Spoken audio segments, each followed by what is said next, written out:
আসসালামু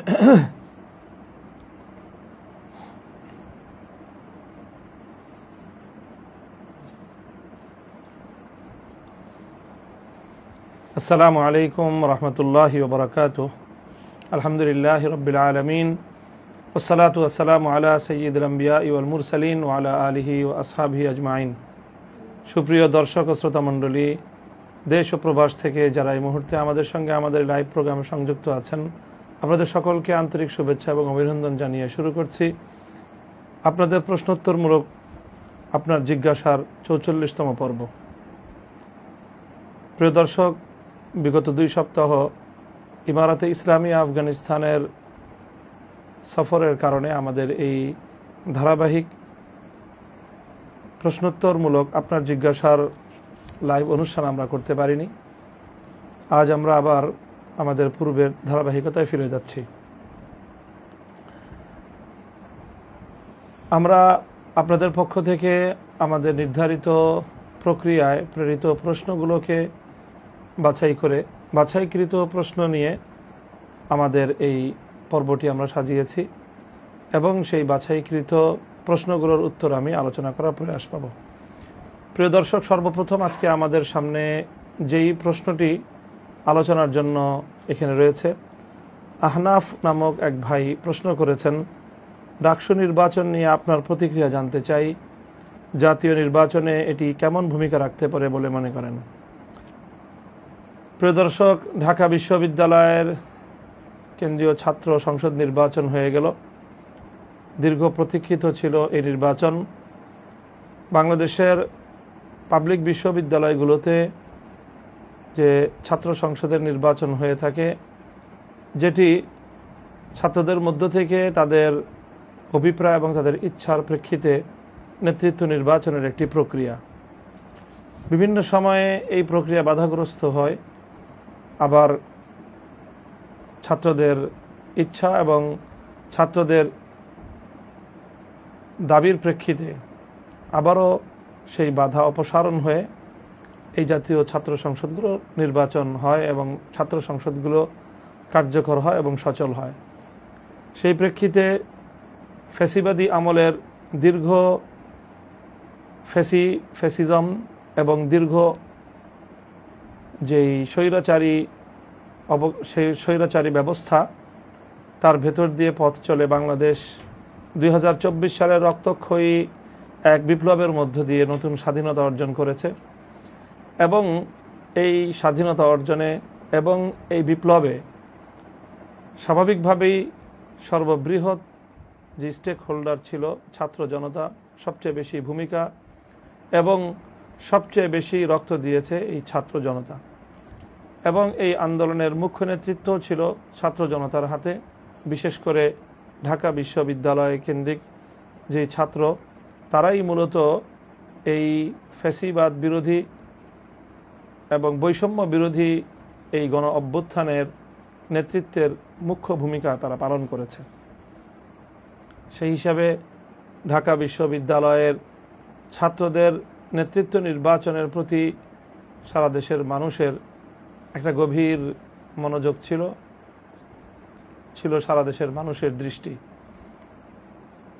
সেই হিসাবে দেশের মানুষের মধ্যে এক ধরনের স্বস্তি লক্ষ্য করা গিয়েছে যে দীর্ঘ অচল অবস্থা কেটে ঢাকা বিশ্ববিদ্যালয় সহ বিভিন্ন পাবলিক বিশ্ববিদ্যালয়ে নেতৃত্ব নির্বাচনের ছাত্রদের যে স্বাভাবিক প্রক্রিয়া, সেটি উন্মুক্ত হয়েছে এবং ছাত্ররা তাদের নেতৃত্ব নির্বাচন করতে পারছে। সেই ধারাবাহিকতায় সর্বপ্রথম ডাকসু এবং তারপরে জাহাঙ্গীরনগর বিশ্ববিদ্যালয় জাকসুর নির্বাচন সম্পন্ন হয়েছে এবং সেই নির্বাচনে ছাত্রদের তাদের অভিমত এর প্রতিফলন ঘটেছে এবং তারা যেভাবে চেয়েছে, যাকে নির্বাচিত করতে চেয়েছে, সে এবং তারা নির্বাচিত হয়েছে। সেই নির্বাচনে স্বাভাবিকভাবেই ছাত্রদের মতামতের একটি যেই মূল্যায়ন, সেটি আমাদের সামনে স্পষ্টভাবে ফুটে উঠেছে। সেটি হলো বর্তমান সময়ের ছাত্ররা, যেটি আমি একাধিকবার বিভিন্ন আলোচনায় বলেছি, যে 24-এর এই গণ অভ্যুত্থান, 24-এর বিপ্লব বাংলাদেশের মানুষের মধ্যে এক নতুন আত্মবিশ্বাসের জন্ম দিয়েছে এবং একটি দীর্ঘদিনের বন্ধ্যাত্ব কাটিয়েছে। বন্ধ্যাত্বটি হলো বাংলাদেশের রাজনীতি যেখানে গিয়ে দাঁড়িয়েছিল যে মেধাবী কোনো ছাত্র স্বাভাবিকভাবেই এই রাজনীতিতে অংশগ্রহণ করাটা নিজের জন্য উপযুক্ত বিবেচনা করত না, বরং রাজনীতিতে অংশগ্রহণ করাটা এটা কেবলমাত্র যারা পেশি শক্তিতে বলীয়ান, কালো টাকার মালিক, অথবা যারা পেশি শক্তি চর্চা করতে চায়, কালো টাকা তৈরি করতে চায়, তাদের সেই সন্ত্রাস চর্চার একটি মোক্ষম প্ল্যাটফর্ম হয়ে দাঁড়িয়েছিল রাজনৈতিক অঙ্গন। 24-এর গণ অভ্যুত্থান এবং এই বৈষম্য বিরোধী আন্দোলন ছাত্র সমাজের সেই অচলায়তন ভেঙে ছাত্র সমাজের মধ্যে এক নতুন প্রেরণা জাগ্রত করেছে। এখন মেধাবী ছাত্ররাও দেশ, জাতি এবং দেশের রাজনৈতিক ভবিষ্যৎ নিয়ে তারা ভাবছে। এটাই হলো 24-এর গণ অভ্যুত্থানের অন্যতম একটি অর্জন।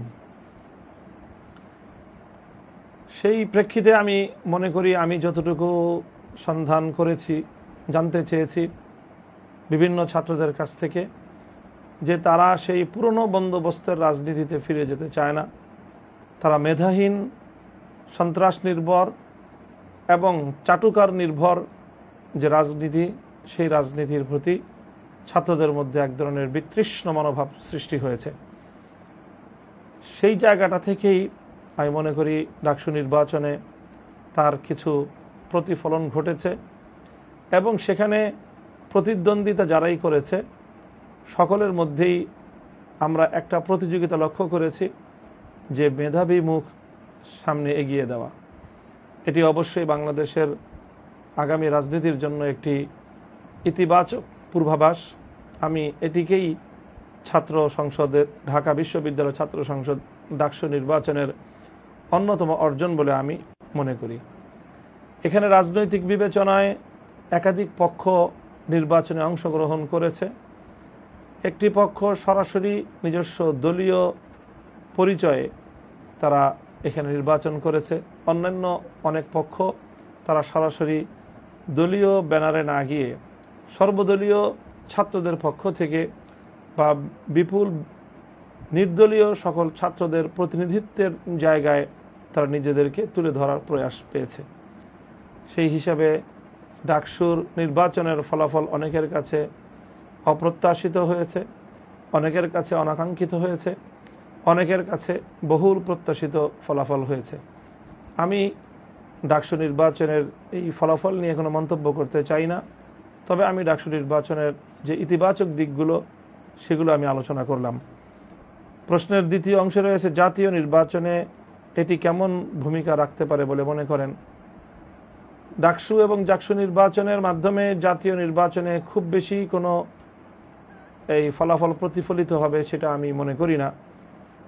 তবে এখান থেকে একটি সফট রিমাইন্ডার আমরা খুঁজে পেতে পারি, সেটি হলো বর্তমান তরুণ প্রজন্মের ভাবনাটা কেমন সেটা আমরা উপলব্ধি করতে পারি এবং মানুষের মধ্যে ভাবনার একটা ডাইভারশন ঘটছে।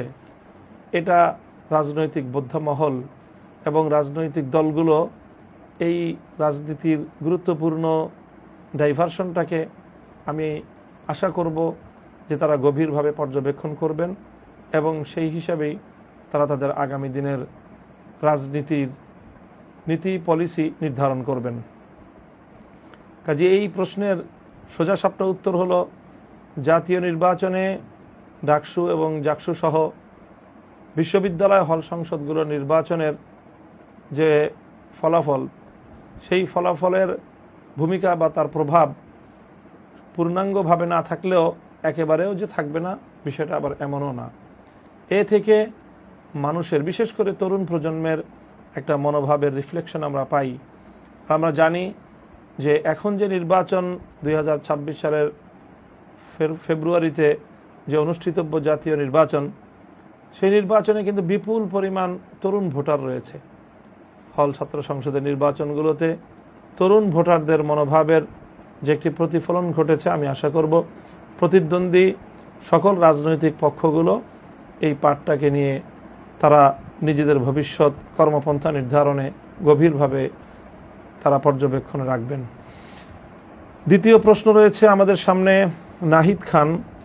তিনি জানতে চেয়েছেন আফগানিস্তানের শিক্ষা ব্যবস্থা সম্পর্কে। আফগানে আমাদের দেশের ছাত্রদের জন্য স্কলারশিপ হিসেবে লেখাপড়ার ব্যবস্থা করা যায় কি?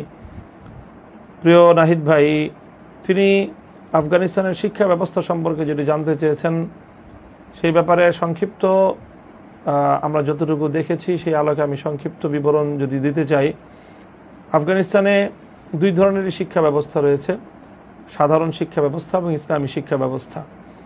ইসলামী শিক্ষা ব্যবস্থা বলতে আফগান জুড়ে আমাদের বাংলাদেশের বা পাক ভারত উপমহাদেশে যে দেওবন্দি ধারার যে মাদ্রাসা রয়েছে, যেটিকে আমরা বাংলাদেশে কওমি মাদ্রাসা নামেও চিনে থাকি, সেই ধরনের মাদ্রাসা শিক্ষাই মূলত আফগানিস্তানের মূল ইসলামী শিক্ষা ব্যবস্থা।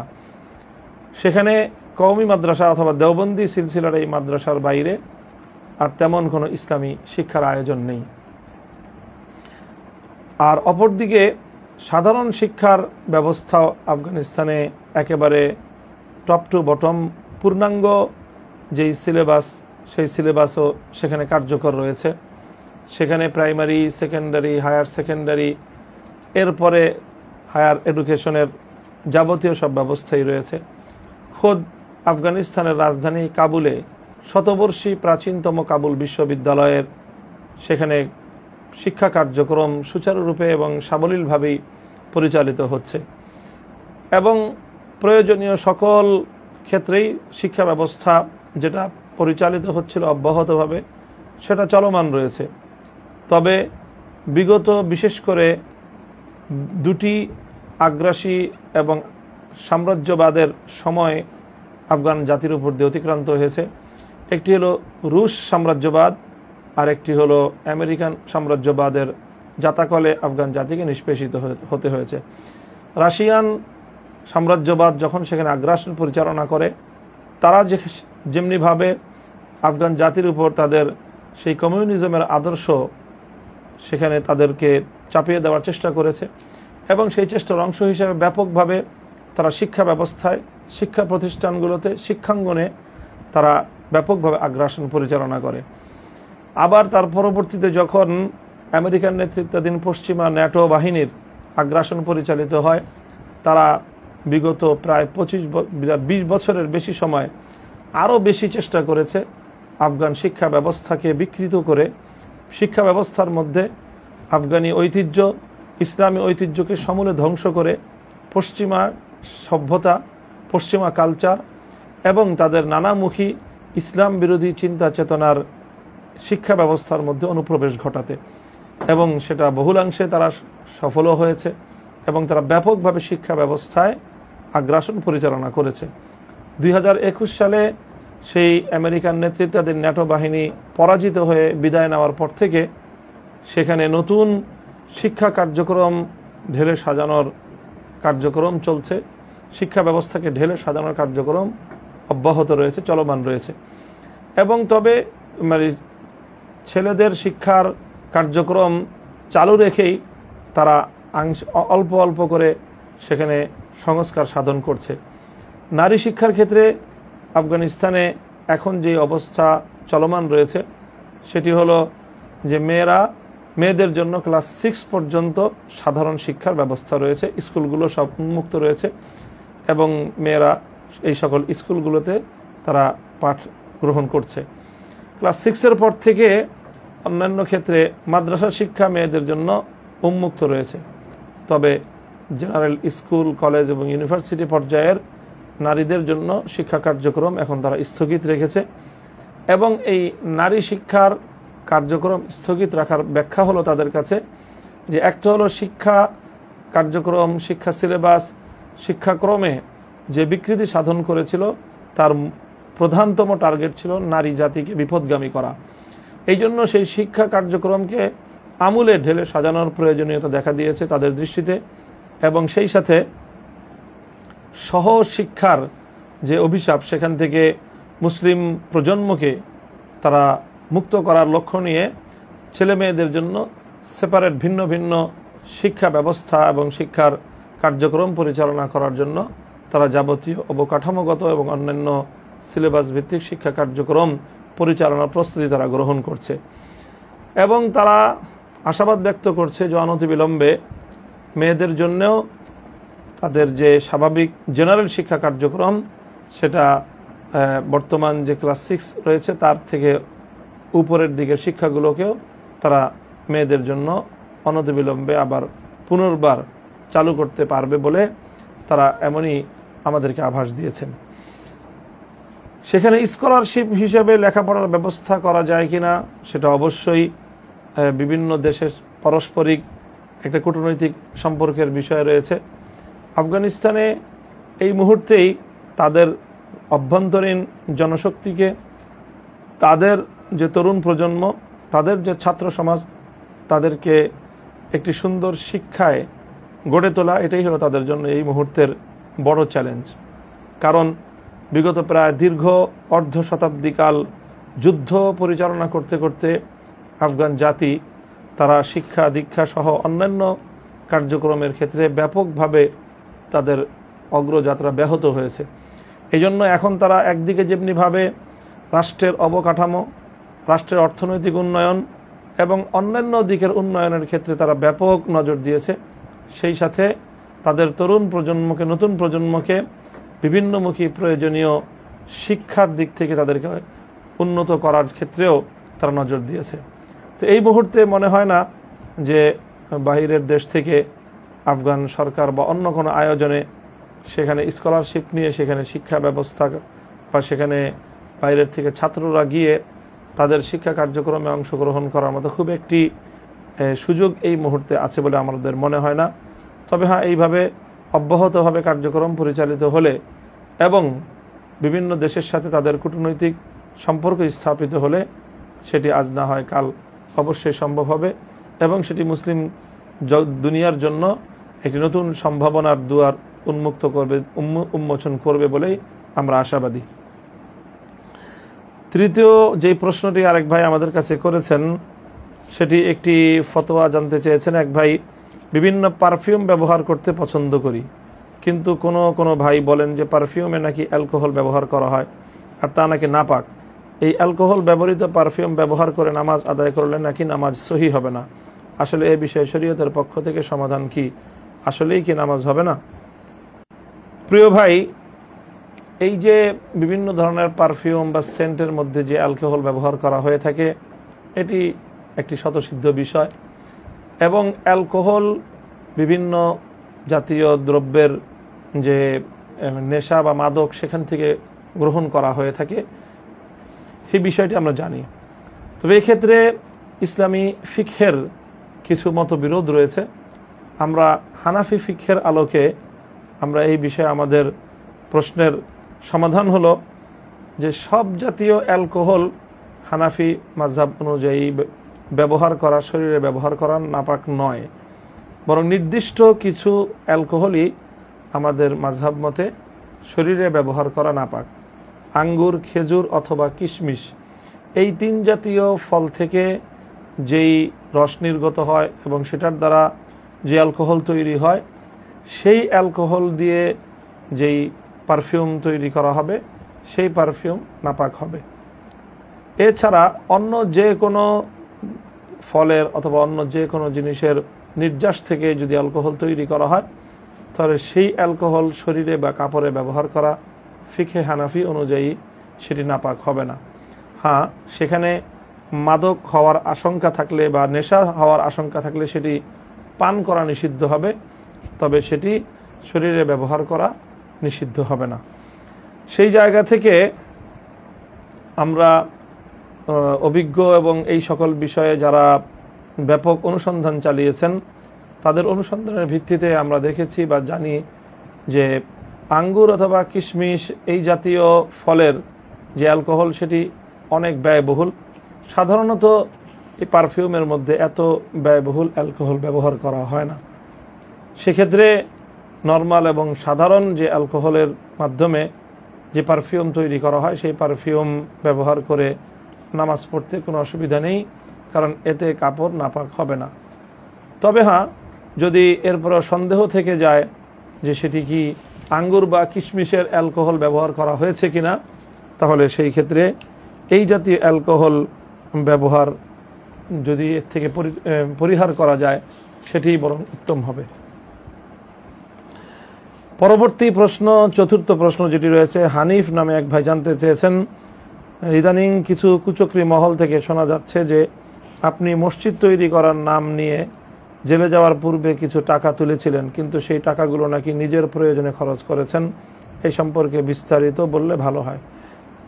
প্রিয় ভাই, আমরা মসজিদ অর্থাৎ আমরা আমাদের জামিয়াত তারবিয়া আল ইসলামিয়া যে কলাতিয়া কেরানীগঞ্জ ঢাকায় যে সুবিশাল পরিসরের একটি ইসলামী বিশ্ববিদ্যালয় প্রতিষ্ঠার যে কার্যক্রম পরিচালনা করছি, সেখানে একটি মসজিদ নির্মাণ করার ঘোষণা দেওয়া হয়েছে এবং সেই মসজিদটিকে আমরা বাবরি মসজিদ নামে নামকরণ করেছি। এবং সেই বাবরি মসজিদ নির্মাণ করার জন্য আমরা সেখানে প্রথমে জমিদাতা সদস্য সংগ্রহের একটি অভিযান পরিচালনা করেছিলাম এবং সেই অভিযান অব্যাহত আছে। আমরা সেখানে ঘোষণা করেছিলাম যে 313 জন জমিদাতা সদস্য আমরা সংগ্রহ করব, যাদের প্রত্যেকের কাছ থেকে আমরা 1 লক্ষ টাকা করে নিব। এইভাবে সেই টাকাগুলো সংগ্রহ করে সেখানে বেশ জমি খরিদ করা হয়েছে। মসজিদ এবং মাদ্রাসা কমপ্লেক্স মিলে আমরা সেখানে প্রায় 7 একর 20-21 বিঘার মতো আমরা জায়গা ওখানে সংগ্রহ করেছি, যার মধ্যে প্রায় অর্ধেক অংশ আমরা সেখানে ভরাট করেছি। ওখানে প্রায় 12 থেকে 14 ফিট, কোথাও 10 থেকে 12 ফিট ভরাট করতে হয়েছে। বিপুল পরিমাণ 1 কোটি টাকার উপরে শুধু সেখানে মাটি ভরাট করতে হয়েছে। তো সেই হিসাবে আমাদের ওখানে যেই পরিমাণ টাকা সংগৃহীত হয়েছে তার সবটাই ওখানে জমি ক্রয়, জমির মধ্যে উন্নয়ন, ভরাট কার্যক্রম ইত্যাদি এগুলোর মধ্যে আমাদের খরচ হয়ে গিয়েছে এবং সেই কার্যক্রম এখনও অব্যাহত রয়েছে। এবং এখনও সেখানে মসজিদের কার্যক্রম একেবারে শুরু করতে আরও কিছু ধাপ আমাদের অতিক্রম করতে হচ্ছে। আমরা মসজিদের জন্য প্রয়োজনীয় 3 খণ্ড জমি ইতিমধ্যে আমরা ক্রয় করতে সক্ষম হয়েছি আলহামদুলিল্লাহ। তবে সেই জমিগুলো সম্পূর্ণ ভরাট কার্যক্রম আমরা এখনও সুসম্পন্ন করতে পারিনি। আমাদের ওখানে সংযোগ সড়ক তৈরি করার কাজ চলছে মসজিদ থেকে মেইন সড়ক পর্যন্ত। সেই সড়ক নির্মাণের জন্য আমরা এই বর্ষা মৌসুমে বেশ বড় সড় রকমের ভরাট কার্যক্রম পরিচালনা করেছি, যেখানে প্রায় 1.5 কোটি টাকার উপরে শুধু ভরাট কার্যক্রমেই আমাদের ব্যয়িত হওয়ার প্রাক্কলন রয়েছে। কাজেই সেই হিসাবে আমরা যে মসজিদ বিশাল একটা খরচের ব্যাপার, অনেক বড় বাজেটের প্রকল্প এটি, সেই তুলনায় আমাদের সংগৃহীত অর্থ অনেক অপ্রতুল। কাজেই সেক্ষেত্রে আমরা এখনও পর্যন্ত প্রয়োজনীয় জমি ক্রয় করে আমরা সেখানে এখনও পর্যন্ত ভরাট কার্যক্রমই সুসম্পন্ন করতে পারিনি। কাজেই সেই অর্থ অন্য কোথাও ব্যবহার করার তো প্রশ্নই আসে না। কেউ এই ধরনের কথা বলে থাকলে আমরা তাদেরকে আমন্ত্রণ জানাই আমাদের জামিয়ায় এসে স্বচক্ষে এগুলো নিজেরা দেখে যেতে, যে কিভাবে মানুষের অর্থ সংগৃহীত হচ্ছে এবং কিভাবে তার কার্যক্রম পরিচালিত হচ্ছে।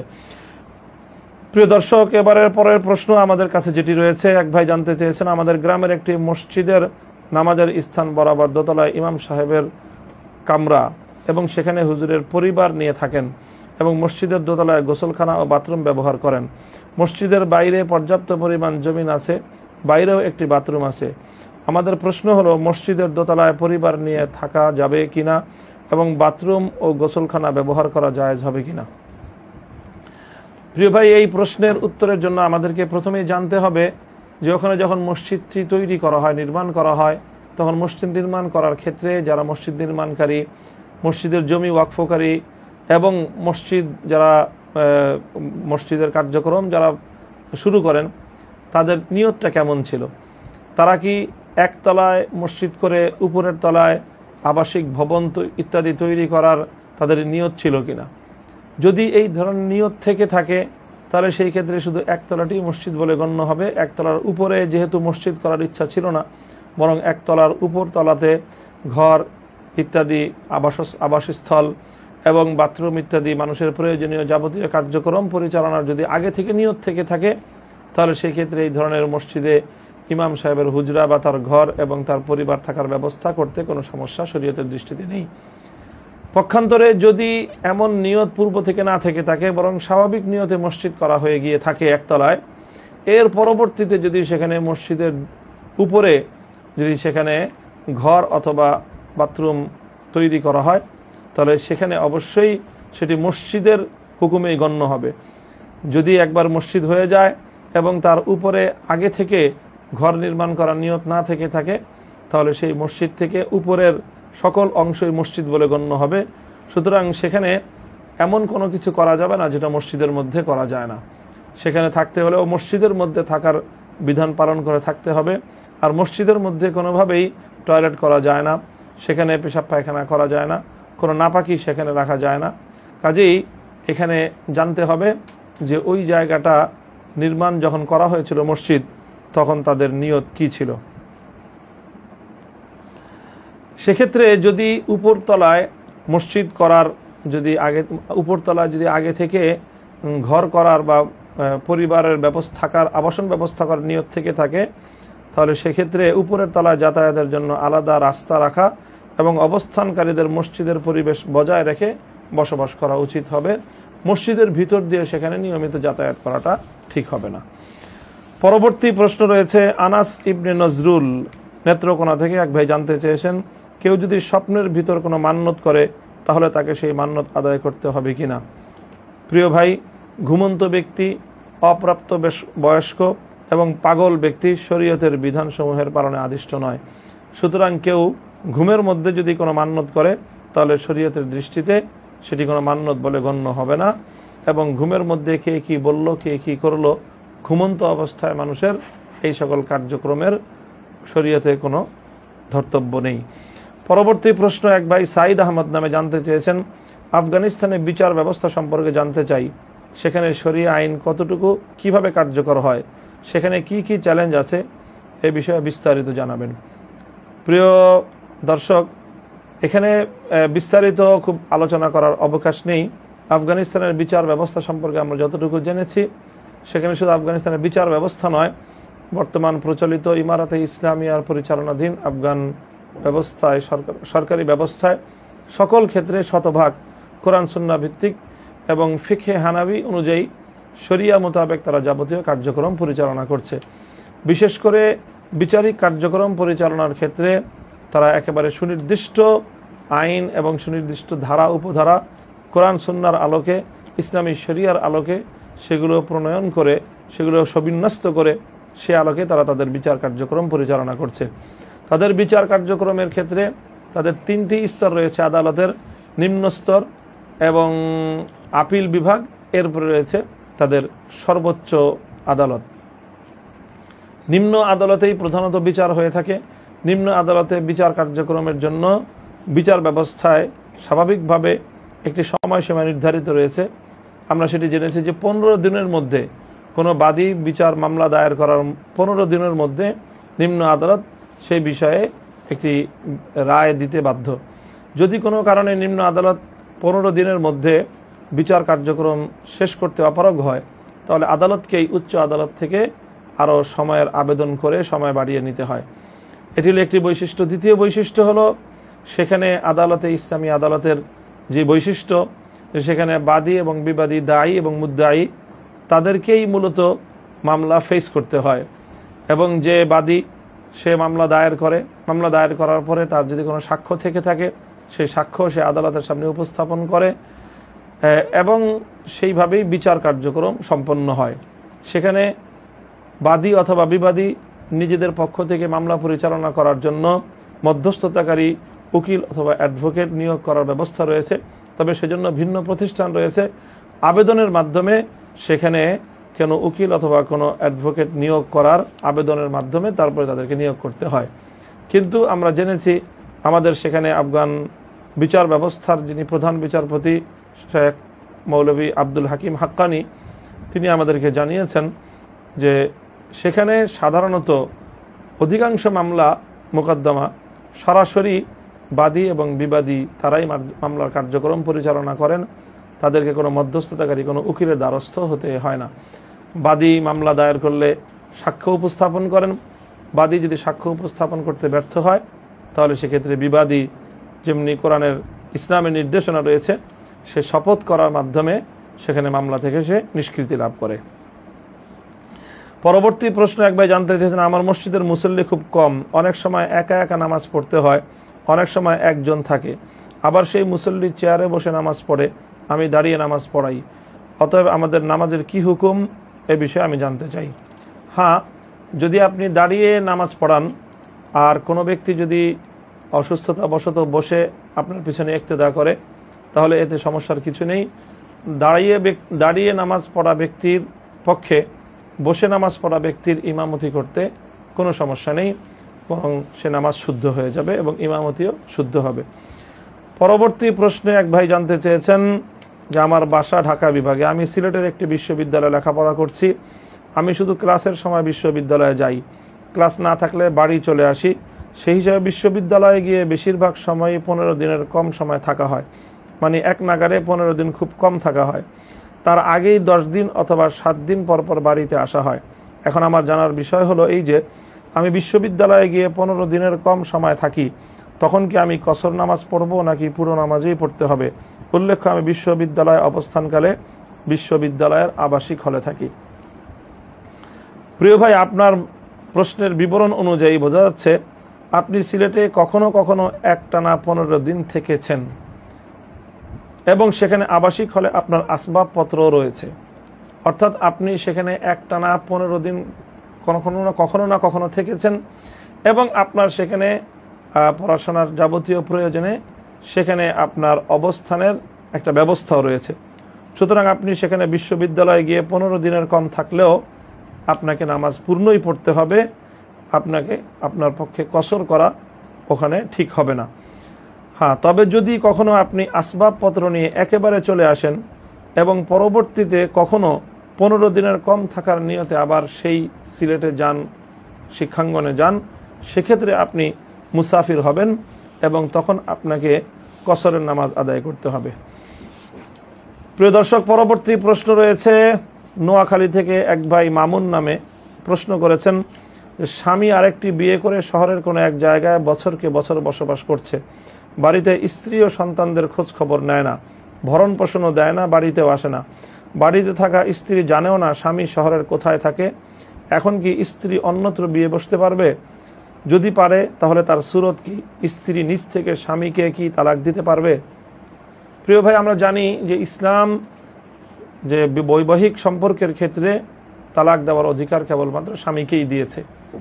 তবে হ্যাঁ, স্বামীর পক্ষ থেকে যদি স্ত্রীকে তালাক প্রদান করার অধিকার দেওয়া হয়, যেটিকে তাফউইজে তালাক বলা হয়, তাহলে সেই ক্ষেত্রে স্বামীর প্রদত্ত ক্ষমতা বলে স্ত্রী নিজের সত্তার উপর নিজে তালাক গ্রহণ করতে পারে। এটি হলো মৌলিক বিধান। প্রশ্নোক্ত ক্ষেত্রে এখানে যদি এমন হয় যে স্বামীর কাছ থেকে স্ত্রী বিবাহের বন্ধনের সময় বা কাবিন করার সময় যে তালাক গ্রহণ করার অধিকার যদি স্বামীর কাছ থেকে স্ত্রী গ্রহণ করে থাকে, তাহলে স্বামীর প্রদত্ত সেই তাফবিজ তালাক অর্থাৎ তালাক গ্রহণের ক্ষমতা বলে স্ত্রী নিজের উপর তালাক গ্রহণ করতে পারবে। অথবা যদি এরকম ব্যবস্থা না থেকে থাকে, অর্থাৎ যদি বিবাহের সময় কাবিনের সময় স্বামীর কাছ থেকে যদি স্ত্রীকে তালাক গ্রহণ করবার ক্ষমতা তথা তাফবিজে তালাক যদি করা না হয়ে থাকে, তাহলে সেই ক্ষেত্রে এই স্ত্রীর পক্ষে তালাক গ্রহণ করার একটি উপায় অবশিষ্ট থাকবে, সেটি হলো তাকে আদালতের দ্বারস্থ হতে হবে। সার্বিক পরিস্থিতি নিয়ে তাকে আদালতের দ্বারস্থ হয়ে আদালতের মাধ্যমে তাকে বিবাহ ভাঙতে হবে। এরপরে যেভাবেই সে সাবেক বিবাহ ভঙ্গ করুক, সাবেক বিবাহের সম্পর্ক যবনিকাপাত ঘটাক, যদি তাফবিজে তালাকের মাধ্যমে প্রাপ্ত ক্ষমতা বলে নিজের উপর নিজে তালাক প্রদান করে, অথবা তাফবিজে তালাক না থাকার ক্ষেত্রে আদালতের রায়ের মাধ্যমে যদি সে নিজে আদালতের মাধ্যমে তালাক গ্রহণ করে, সেক্ষেত্রে তাকে উভয় ক্ষেত্রেই তাকে ইদ্যত পালন করতে হবে এবং ইদ্যত পালন শেষে সে আবার নতুন করে বিবাহ বন্ধনে আবদ্ধ হতে পারবে। পরবর্তী প্রশ্ন রয়েছে আমাদের, ইসলামী রাজনীতি ও প্রচলিত সেকুলার রাজনীতির মধ্যে মূল পার্থক্য কোথায়? ইসলামী এবং প্রচলিত সেকুলার রাজনীতির মূল পার্থক্য হলো, ইসলামী রাজনীতির মূল সূত্র হলো বিধান দেওয়ার মালিক হলেন একমাত্র আল্লাহ।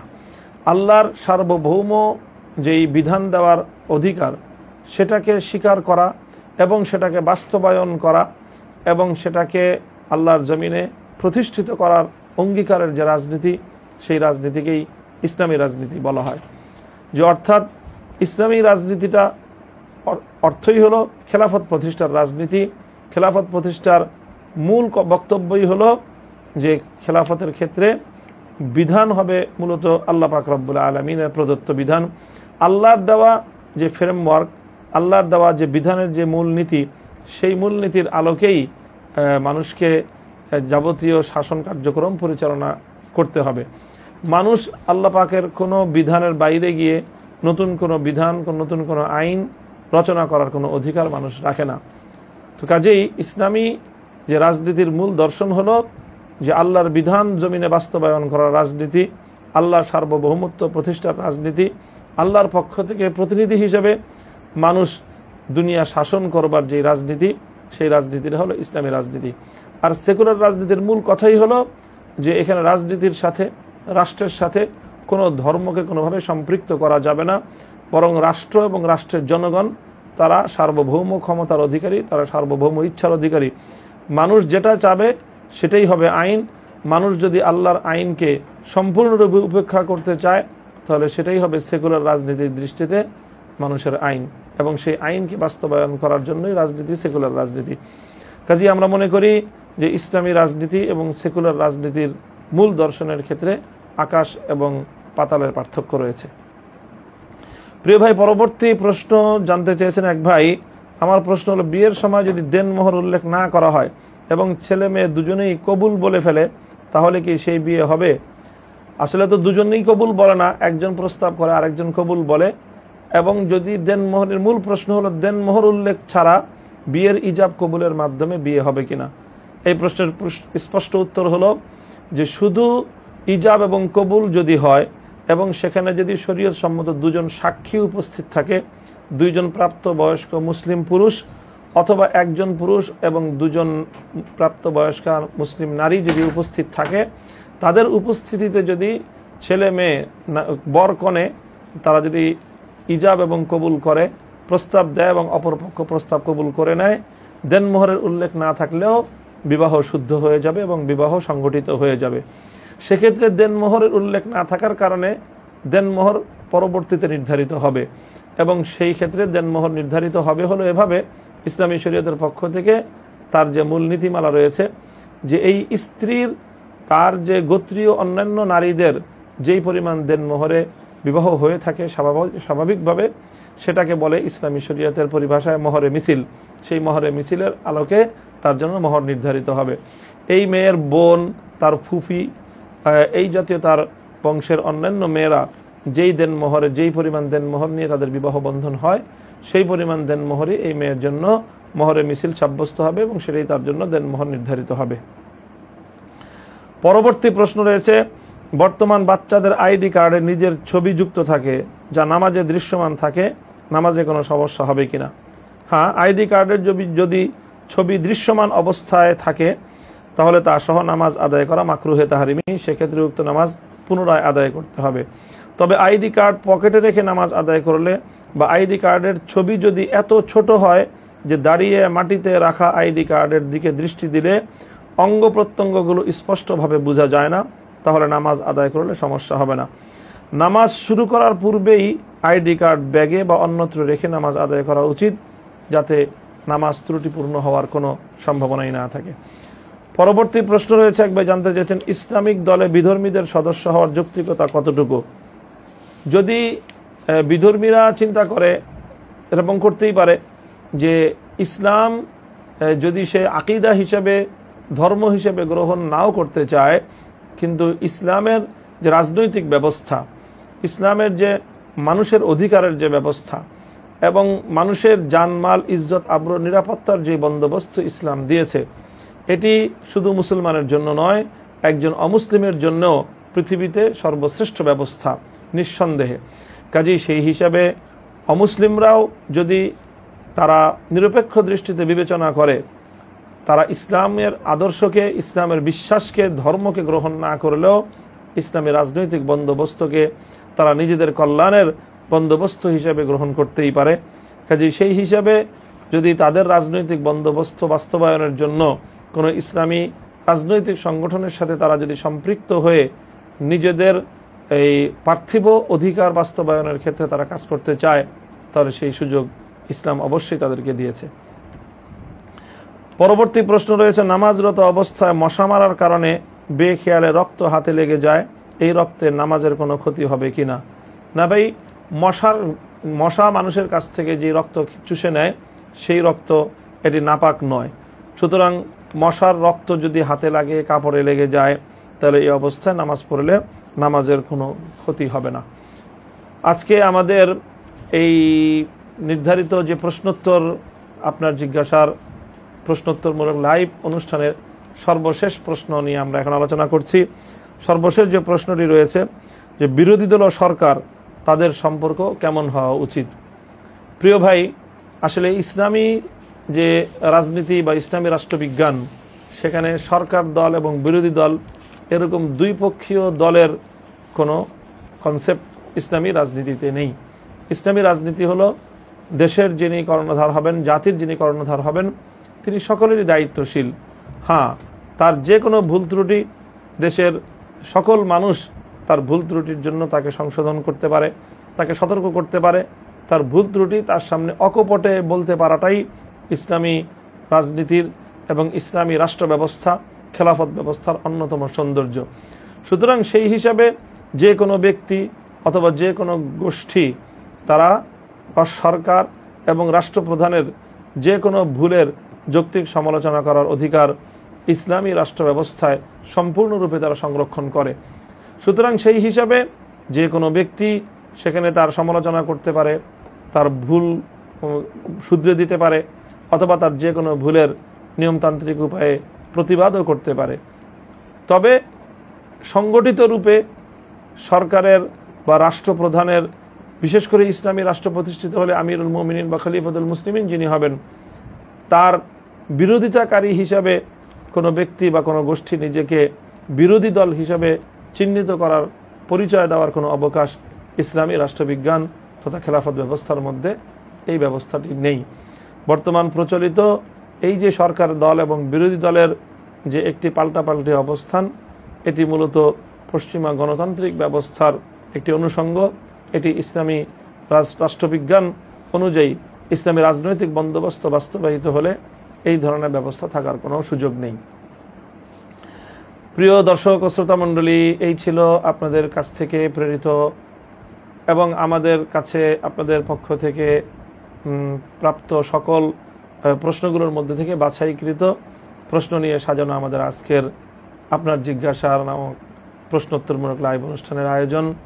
এতক্ষণ পর্যন্ত আপনারা যারা আমাদের সঙ্গে ছিলেন তাদের সকলকে আন্তরিক ধন্যবাদ এবং কৃতজ্ঞতা জানিয়ে আবারও আগামী সোমবার দিন আমাদের এই লাইভ অনুষ্ঠানে আপনাদের সকলকে আমন্ত্রণ জানিয়ে বিদায় নিচ্ছি। সেই দিন সেই পর্যন্ত আল্লাহ আমাদের সকলের মঙ্গল করুন, সকলকে ভালো রাখুন, সকলকে আল্লাহ পাক রব্বুল আলামিন ঈমান এবং আমলে সালেহ করার, ঈমানের সাথে আমলে সালেহের সাথে থাকার তৌফিক দান করুন। ওয়া আখিরু দাওয়ানা আলহামদুলিল্লাহি রাব্বিল আলামিন। আসসালামু আলাইকুম ওয়া রাহমাতুল্লাহ।